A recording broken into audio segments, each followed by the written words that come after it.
जो next topic है वो सिरोसिस है। सिरोसिस बेसिकली क्या है?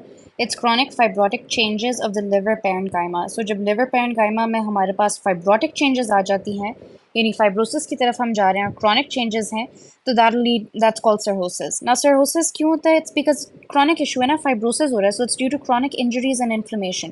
तो क्रॉनिक इंजरीज और इन्फ्लेमेशन कब होता है? वायरल हेपेटाइटिस के केस में अगर बहुत लॉन्ग स्टैंडिंग है तो that can lead to it. Chronic alcohol use की वजह से हो सकता है, ऑटो इम्यून डिजीज़ की वजह से हो सकता है कि ऑटो इम्यून डिजीज़ बार बार अटैक कर रहा है।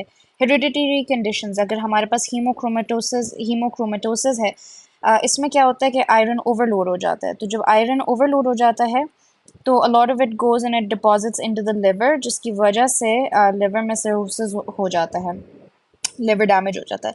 And then alpha anti 1 trypsin deficiency in ensuing fibrotic changes के, वैसे भी फाइब्रोसिस का चेंज अगर स्टार्ट हो गया है जैसे एल्डरली लोगों में, तो वो अगर एग्जैस्परबेट हो जाए ड्यू टू क्रॉनिक इंजरी और इन्फ्लेमेशन, तो इट लीड्स टू सिरोसिस।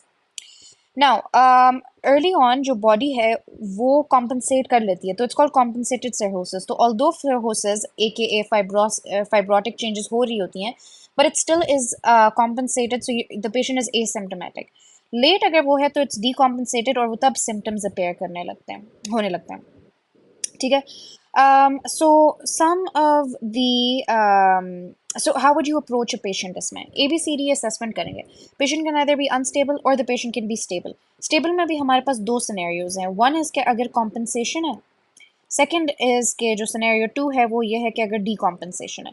लेकिन अनस्टेबल तो ऑब्वियसली डीकॉम्पनसेटेड होगा। लेकिन डीकॉम्पनसेटेड क्यों होगा? क्योंकि डेवलपमेंट ऑफ कॉम्प्लिकेशन है, और वो जो कॉम्प्लिकेशन है वो लाइफ थ्रेटनिंग हो जाती है, which is what brings the patient into the ER and is the reason why they are there. तो अंडरलाइंग सर्होसिस होता है एंड उसकी कोई कॉम्प्लिकेशन हो जाती है, and then that leads to symptoms, and these symptoms are dire, need attention। सही है। So that is that.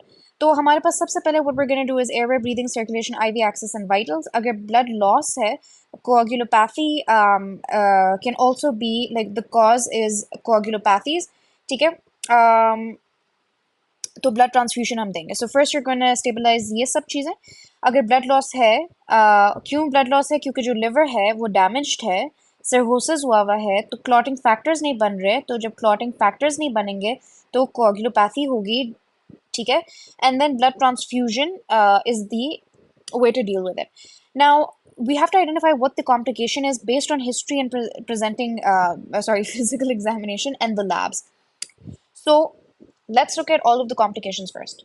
Hepatic encephalopathy हो सकती है। ठीक है, कि लिवर इतना डैमेज्ड है कि इंसेफेलोपैथी हो गई है। ठीक है, it is affecting the brain.